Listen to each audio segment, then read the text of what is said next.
It's time for another Untitled side challenge video.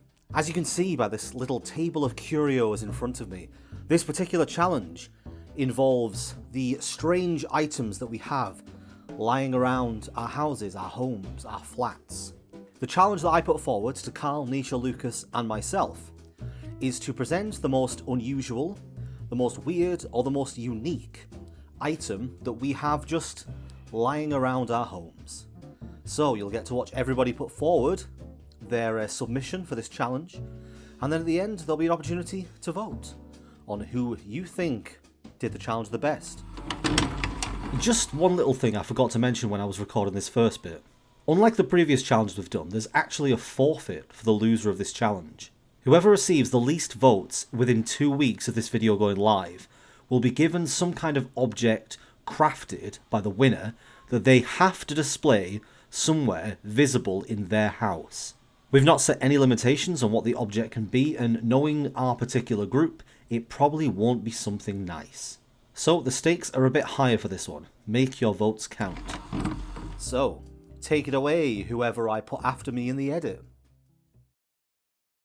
Hi everyone, Lucas here, and this is my portion of the challenge video where I get to show off some dumb weird stuff, I guess. And you'll see behind me, like, a lot of my things are just gaming merchandise and stuff like that, like geeky stuff that you can kind of just get anywhere, like a lot of amiibos and figures and game consoles and stuff like that. So I kind of like brought one thing that people have probably seen before, maybe they haven't. It's a little bit old, but I also went rifling through my memory box to try and, like, you know, just grab something that I found interesting or amusing. Most of it's just, you know, like pictures and cards and things like that. Did come across this lovely picture of Karl and myself from a holiday one time. That's lovely. I just thought I'd add that in. That's not my weird thing. So yeah, my more common thing to show off, this little Pokemon card holder, little slash dispenser that you would clip on your belt, and it does in fact have some Pokemon cards to trigger people that aren't in sleeves. So you just go on that and apparently get multiple cards out at the same time. We've got a little promo Mew going on. Again, triggering people because they're not in sleeves or anything. But do not fear, because, you know, I've got a Charmeleon card here, but Lucas decided to put, like, fucking stickers on it and shit, because, you know what, I was a kid, and these cards are more for nostalgia than anything, rather than, like, you know, trying to have them for value or anything. And one thing maybe comments can help me out with, amongst my Pokemon card things, I also had this little number, which, it's from episode 12, Here Comes the Squirtle Squad, and it just gives, like, a little recap of what the episode was.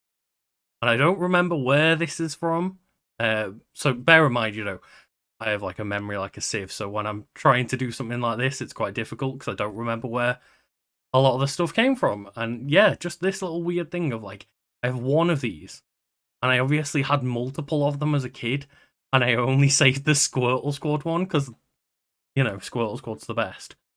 But yeah, just keeping in the realm of, like, collectible cards, my other little thing was this bad boy that Lucas concocted, and my friend that I played Yu-Gi-Oh with also made one of these. We made them together, and they were meant to be like dual discs, and I don't know how we ever played with them.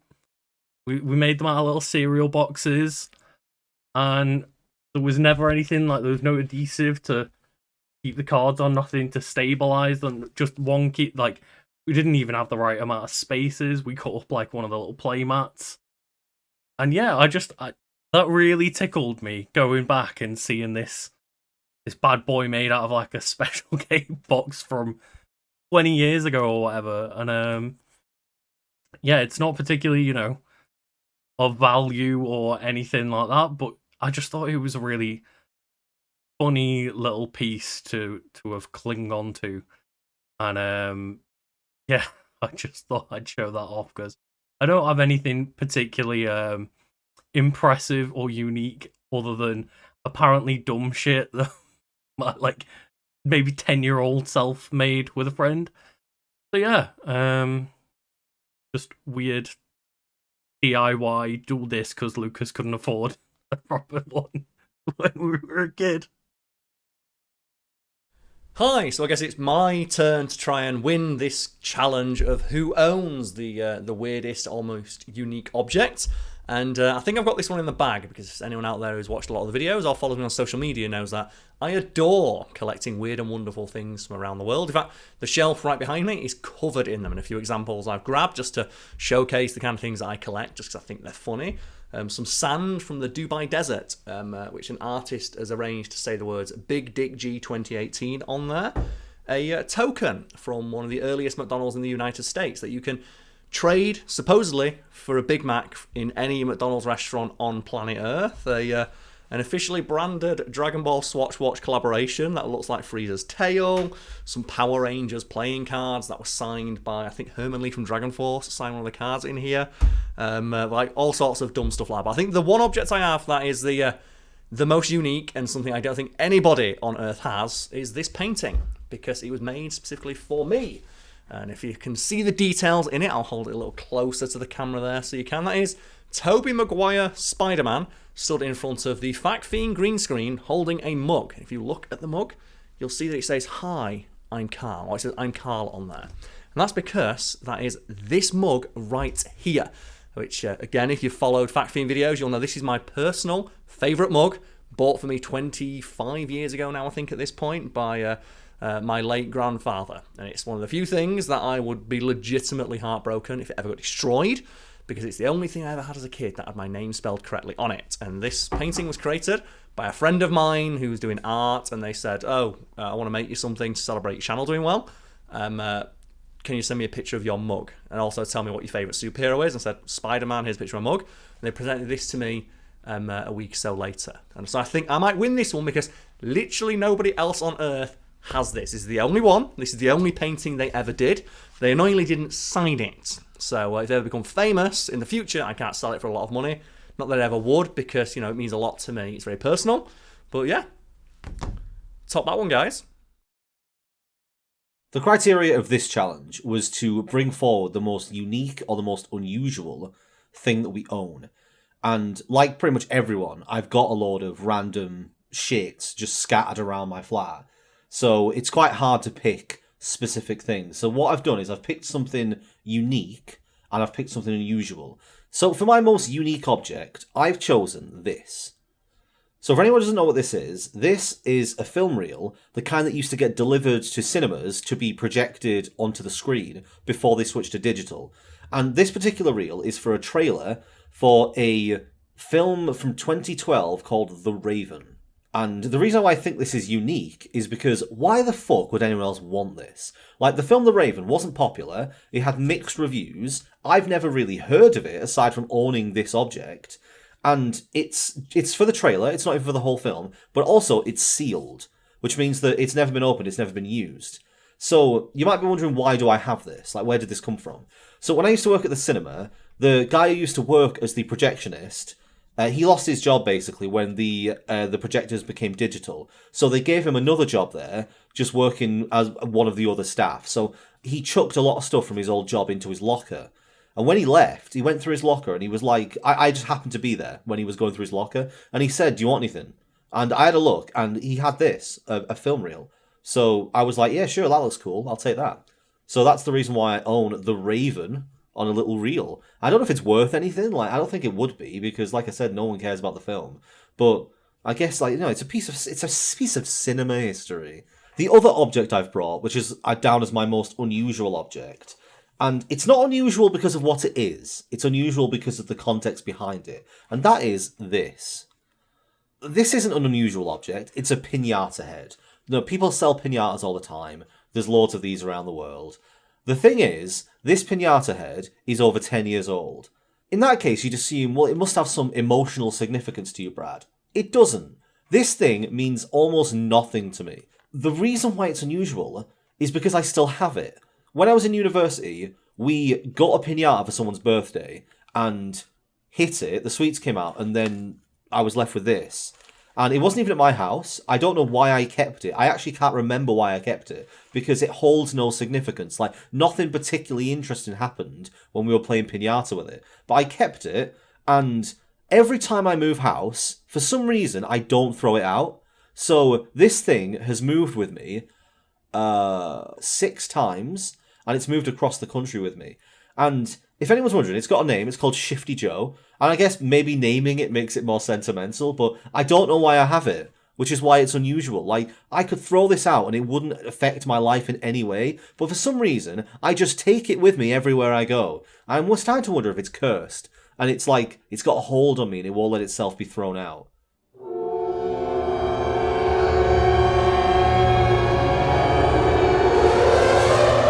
No, so I think I'm probably going to have to submit this.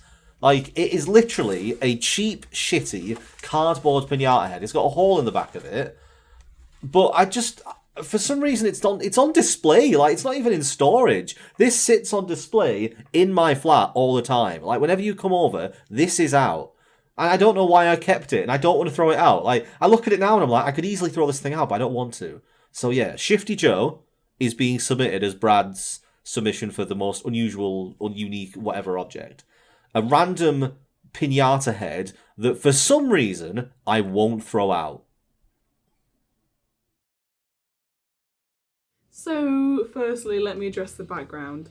If any of you guys watched the office tours video, you may recall me saying that my backdrop was literally hanging on for dear life, and yeah.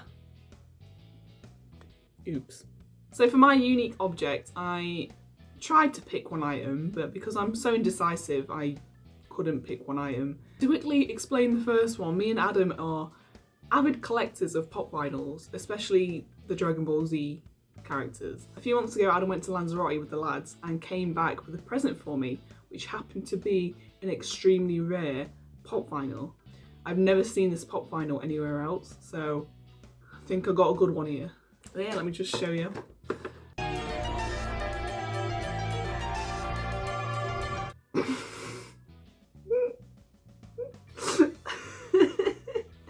So yeah, he came back with what is supposed to be Super Saiyan Vegeta. I'm kind of annoyed that they haven't given him a name. It just says Dragon Ball collects them all. But yeah, so exclusive pop vinyl. It says try me. But you can't really do anything. You can't really do anything. You can collect more. Yeah, and pretty good design. And also it does something that I'm sure no other pop vinyl does.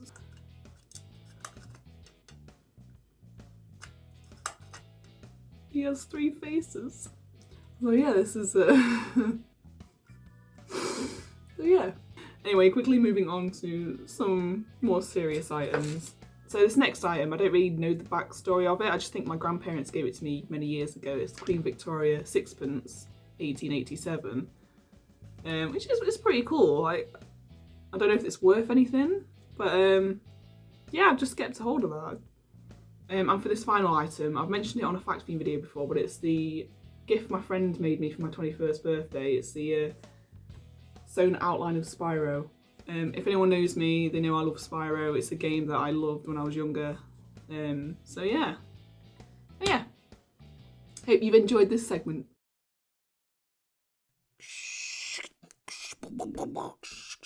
Drop the beat. Oh.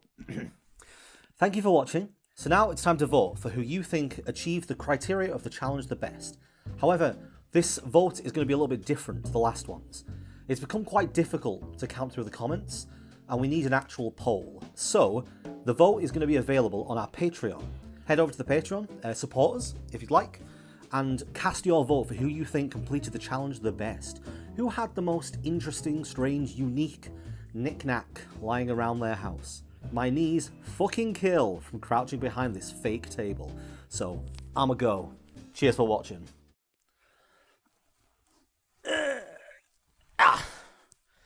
Fuck me.